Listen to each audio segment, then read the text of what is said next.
하나님 말씀은 구약 성경 이사야서 20장 1절 2절 말씀입니다.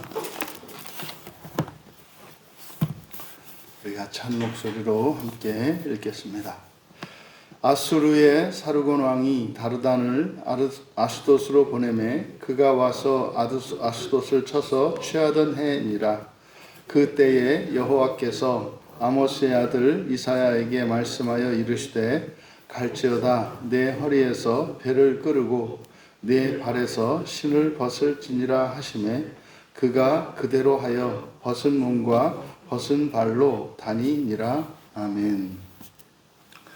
멸망을 막기 위해 신을 벗는 사랑이라는 제목으로 말씀의 은혜를 나누고자 합니다. 사랑하시는 성도 여러분, 역사의 수레바퀴가 열화한 소리를 내면서 돌아갈 때 우리는 종종 그 소리에 압도되고 또 펼쳐지는 주변 광경에 우리가 넋을 잃고 정작 중요한 그 신호를 놓치고는 합니다. 오늘 본문은 주전 711년경으로 예상되어지는 고대 근동의 공포스러운 장면, 당대 최강의 제국이었던 아수르가 블레셋의 북방에 있었던 이제 아스돗을 멸망시킨 그때의 시점을 우리에게 밝히고 있습니다. 블레셋이 이제 아수르가 이스라엘을 침공하고 이제 블레셋으로 애굽으로 이제 물밀듯이 이제 내려갑니다. 그런데 바로 이제 블레셋의 맨 북방에 있는 그 아스돗이 멸망당한 짓밟힌 그때의 상황입니다. 그때 이제 이사야에게 여호와께서 말씀해 주신 것입니다. 사실 이 블레셋의 멸망 또 지금 이 본문은 애굽에 대한 멸망 예언 속에 있습니다. 그 이전에 이미 722년에 북이스라엘이 멸망했고 또 거슬러 조금 이제 시간이 지나면은 586년에 남유다도 멸망하게 됩니다. 그런데 이런 멸망이라고 하는 이 사건 이전에 분명히 하나님의 계시가 있었습니다. 그래서 애굽도 마찬가지고 블레셋도 마찬가지고 이스라엘이나 남유다 마찬가지고 멸망하기 이전에 하나님께서 하나님의 선지자들을 통해서 그 멸망의 예언을 전해 주셨습니다. 피할 수 있었던 거죠. 바로 오늘 주시는 이 말씀을 통해서 장차 애굽에도 임할 그 멸망, 그것을 피할 수 있도록 주시는 이 말씀이 오늘을 살아가는 우리들에게 이 나라에 또 우리 한국 교회에 더 나아가 우리 광야교회와 여러분들의 가정과 여러분 인생 가운데 지금 이 상태로 살아간다면 우리가 피할 수 없는 그러한 불행한 일들을 피할 수 있는 그런 하나님의 은혜의 시간이 되기를 진심으로 바랍니다. 1절을 보시면 그저 우리말 성경으로는 이게 잘 나타나 있지 않습니다만은 1절에 있는 내용은 이제 다르단을, 그러니까 아수르의 왕이 사르곤인데 그의 장군 중에 하나인 다르단을 보내서 이제 아스돗을 공격했고 그래서 거기를 점령한 역사적 사건을 배경으로 합니다. 그런데 이사야 선지자가 바로 그 역사적 사건을 단순히 기록한 것이 아니라 이것은 단순한 어떤 군사적인 점령 이것이 아니라 그러니까 더 강한 군대를 가지고 아수르가 블레셋을 점령한 그런 사건이 아니라 거기에는 하나님의 섭리가 있었다는 것을 지금 이야기하려고 하는 거예요. 그래서 1절에 보면 이제 우리말 성경으로는 잘 나타나 있지 않습니다만은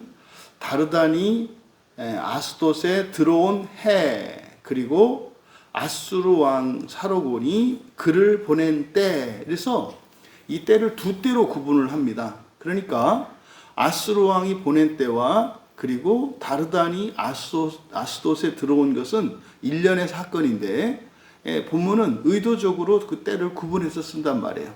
그리고 또 하나, 지금 우리말 성경으로는 능동으로 다 되어 있습니다. 그가 하반절에 그가 와서 아스돗을 쳤다. 그리고 취했다. 이렇게 되어 있는데 여기서 아스돗을 치다라고 하는 이 동사가 라햄인데 이게 니팔형, 그래서 수동태로 되어 있습니다. 그래서 싸우게 되었다 이렇게 그래요. 싸우게 되었고 그것을 점령하게 되었다. 그러니까 1절에 기록한 이사야가 1절의 내용을 기록한 것은 두 가지 목적이에요. 역사적 사실을 하나 이제 기록했고 또 하나 이거는 단순한 역사가 아니라 여호와의 섭리가 개입되었던 사건이라고 이야기를 하는 겁니다. 그러니까 이 파괴자라는 뜻을 가진 아스돗의 함락이라고 하는 것은 단지 아수르의 힘이 더 강했기 때문에 블레셋을 멸망시킨 것이 아니라, 그리고 아수르 왕 사르곤이 그의 장수를 보내어서 이렇게 된 것이 아니라 그것과 역사적으로 일어난 사건과 하나님의 섭리가 일치한 사건이라고 얘기하는 거예요. 이것을 이제 신약의 용어로는 카이로스라고 합니다.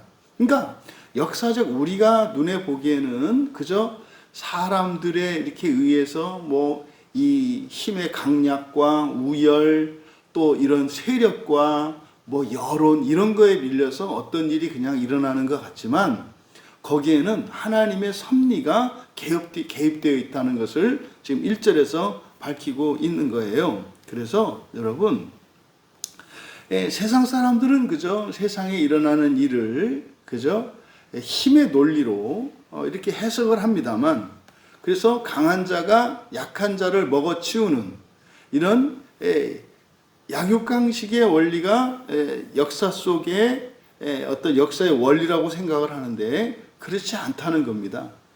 지혜가 있다 그래서 어리석은 자보다 지혜롭게 되는 것도 아니고 힘이 강하다고 해서 약한 자를 이길 수 있는 것도 아니다라는 거예요.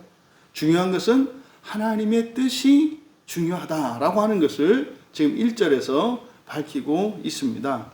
그러니까 바로 이 블레셋의 아스돗이 멸망당한 사건은 단순히 이게 어떤 국제관계에서 힘의 균형이 깨어져서 일어난 사건이 아니라 그들의 멸망의 원인은 하나님의 섭리 안에 있었다. 다시 말해서 바로 그들이 무너진 이유는 하나님의 뜻을 거슬렀고 하나님의 구원을 저버렸기 때문이라고 말씀하고 있는 겁니다. 이것은 장차 애굽에 향하여 주는 경고죠.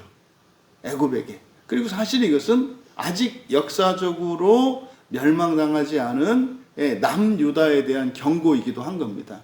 그들이 절대적으로 생각했던 이런 강대국들, 심지어는 이미 앞에서 아수르의 멸망에 대해서도 예언이 됐단 말이에요.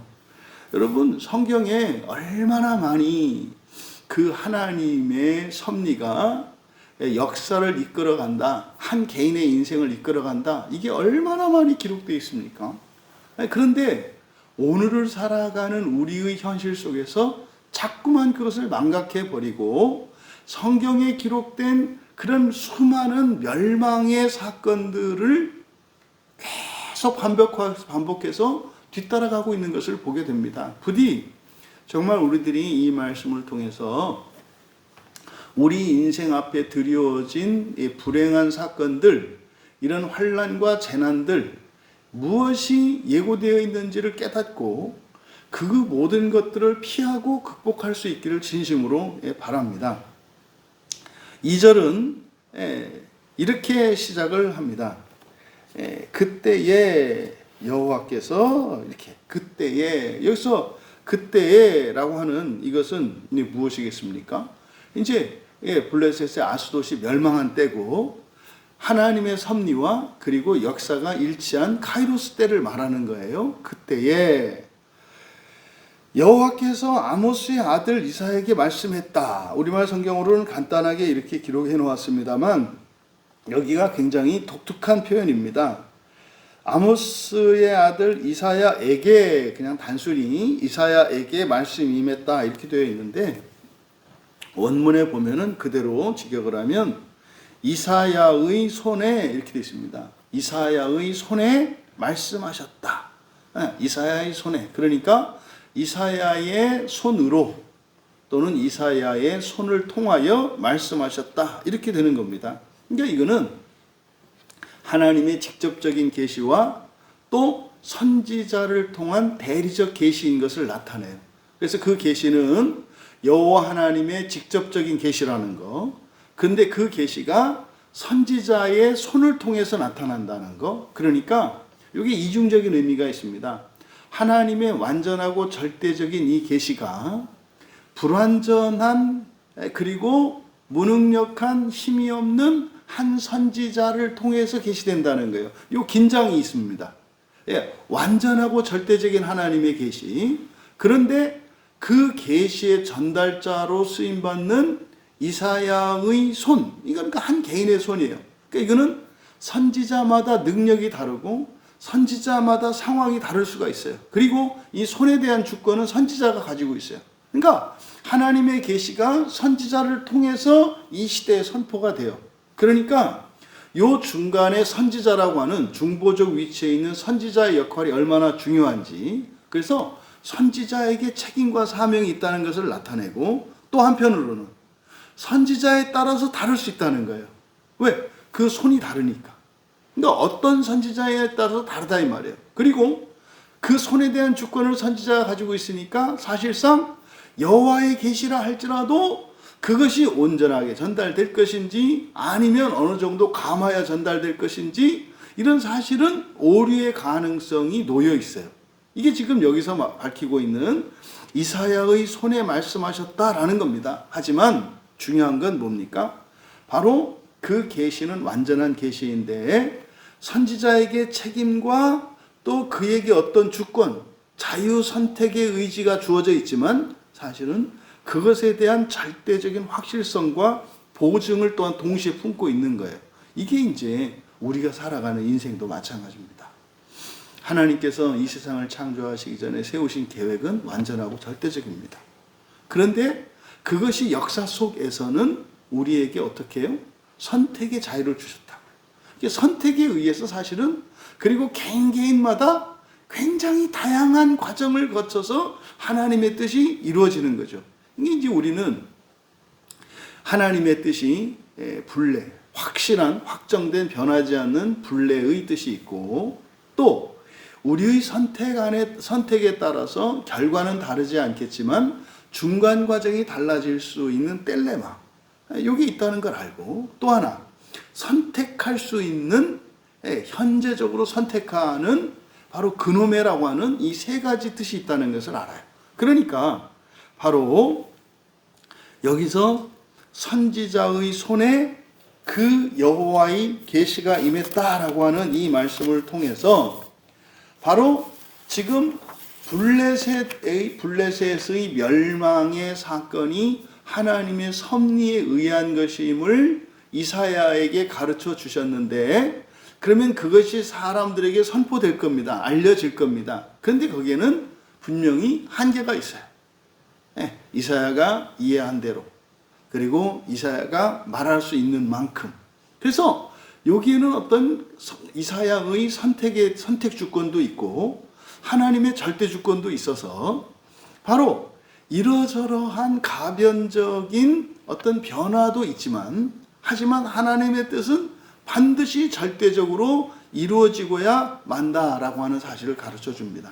그래서 이제 뒤에 나오는 2절의 하반절에 있는 내용과 바로 앞에서 이사야의 손에 말씀하신 것, 이제 실질적인 이제 명령은 뒤에 있거든요. 이제 말씀하시면서 가라, 그리고 내 허리에서 배를 끌어라, 그리고 내 발에서 신을 벗어라. 이제 세 가지의 명령입니다.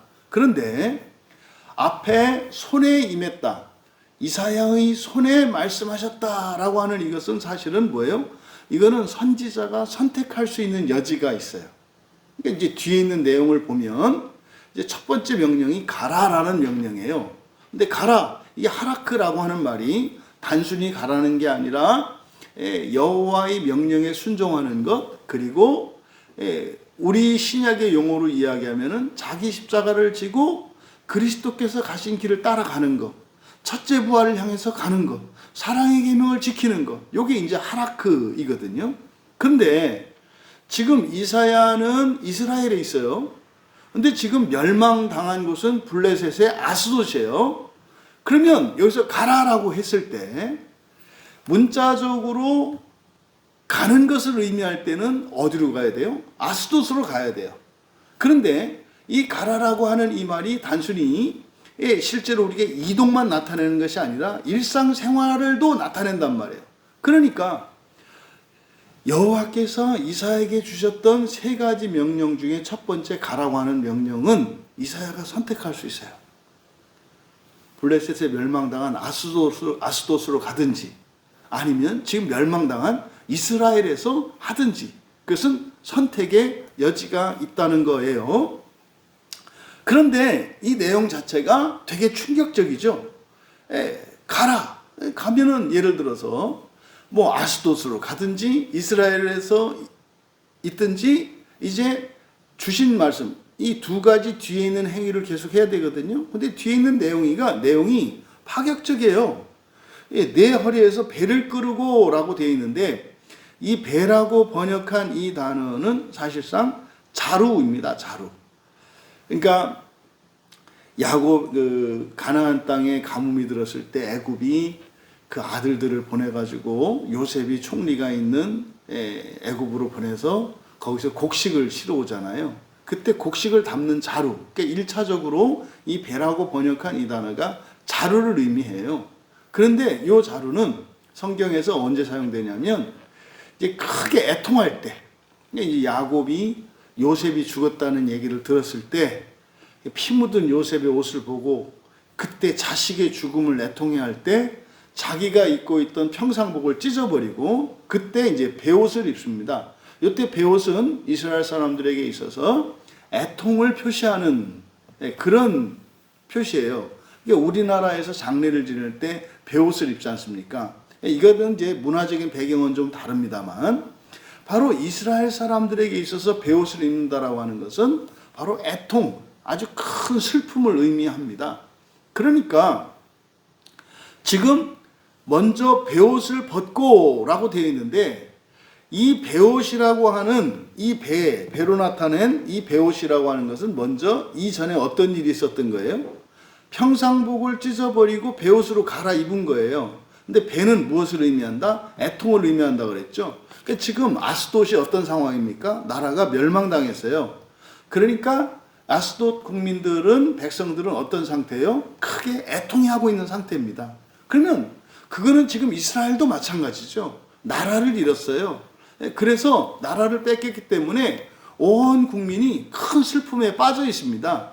그런데 이걸 벗으래요. 이걸 벗으라는 건 어떤 의미입니까? 두 가지 의미예요. 아예 옷을 벗음으로써 벌거벗는 모양새가 되고요. 속옷만 입게 되겠죠. 그런데 이 베옷을 입는다고 하는 의미는 뭐예요? 큰 슬픔, 나라를 잃은 슬픔이거든요. 그러니까 여기서 베옷을 벗으라고 하는 것은 첫 번째 슬픔을 멈추라는 얘기예요. 아니 여러분, 나라가 망했는데 슬퍼하지 말라고요? 이게 말도 안 되는 상황이에요. 또 하나, 지금 이사야는 지금 이제 선지자입니다만 왕족이란 말이에요. 왕족으로서 이제 선지자로 부르심 받은 사람인데 옷을 벗으라니 이게 웬 말입니까? 그러니까 이거는 되게 수치스러운 일이기도 하죠. 근데 가서 바로 베옷을 벗으라고 하는, 그러니까 이 상황은 뭐다? 지금 나라가 망한 걸 가지고 슬퍼해야 될 상황이 아니다. 그것을 가르쳐 주기 위해서 네가 벌거벗으라는 얘기거든요. 그 다음에 또 주신 명령이 뭡니까? 발에서 신을 벗어라. 신을 벗는다라고 하는 이것은 여러 가지 의미가 있습니다만 모세도 그랬고 여호수아도 그랬고 신을 벗으라고 하셨죠.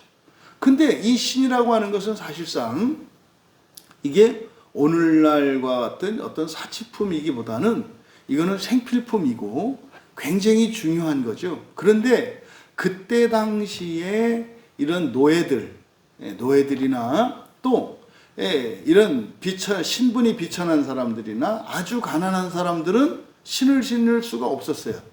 그러니까 신을 벗는다라고 하는 1차적인 의미, 이거는 뭡니까? 비천한 신분으로 내려가는 거예요.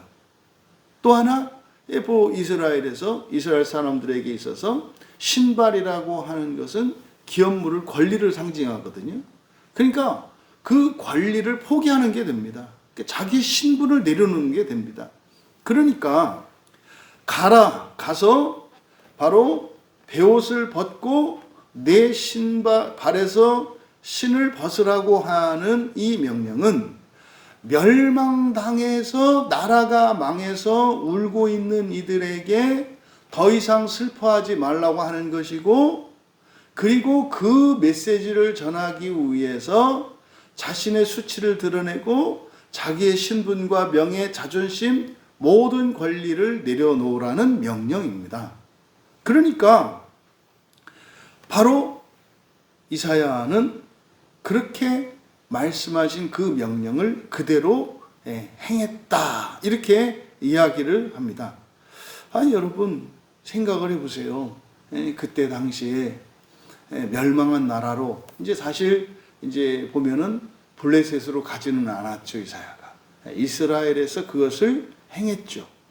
그래서 베옷을 입고 베옷을 벗고 이제는 신발을 벗고, 이미 사실은 이사야가 북이스라엘이 멸망한 상태에서 그는 사실상 바로 이미 베옷을 입고 있었을 겁니다. 애통해 했기 때문에. 그래서 아마 벗으라고 한 것으로 보여요. 그러니까 더 이상 슬퍼하지 말라는 겁니다.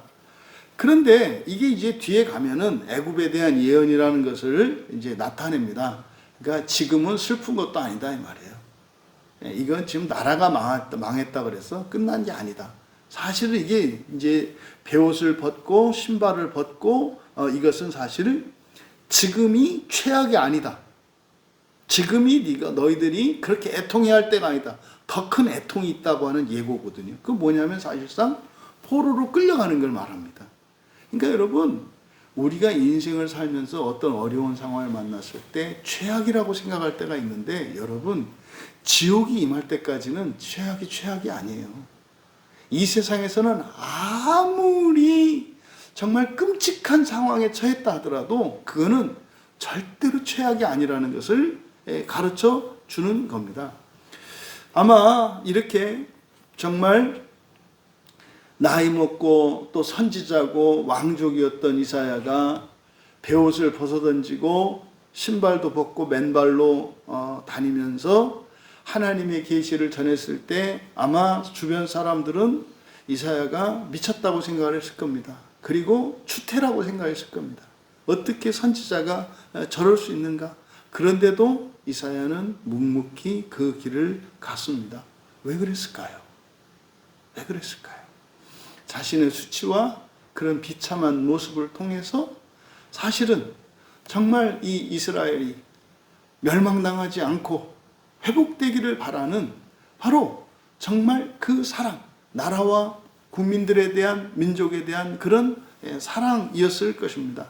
그래서 자기 자신이 그런 수치를 먼저 겪음으로 민족 전체가 포로로 끌려가는 그 최악의 상황만은 막으려고 하는, 그래서 자신의 대리적 속죄를 통해서 이스라엘의 정말 완전한 파멸을 막으려고 하는 그런 사랑의 행동이었던 거죠. 이게 우리 예수님이 생각이 나요.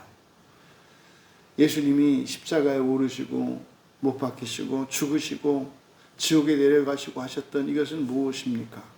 우리는 그 길을 오지 않도록 먼저 예수님이 그 길을 가심으로써 다시는 어느 누구도 예수님 가신 그 길을 따라오지 않고 우리는 이 세상을 살고 하나님 나라에 부활하여 들어가기를 바라시는 그 사랑의 마음이었던 거죠. 여러분, 이사야의 이 행동을 통해서 우리는 십자가를 지고 골고다에 오르셨던 예수님, 못 박히시고 죽으시면서까지 구원하셨던 우리가 요한 사도를 통해서 그것을 배웠잖아요.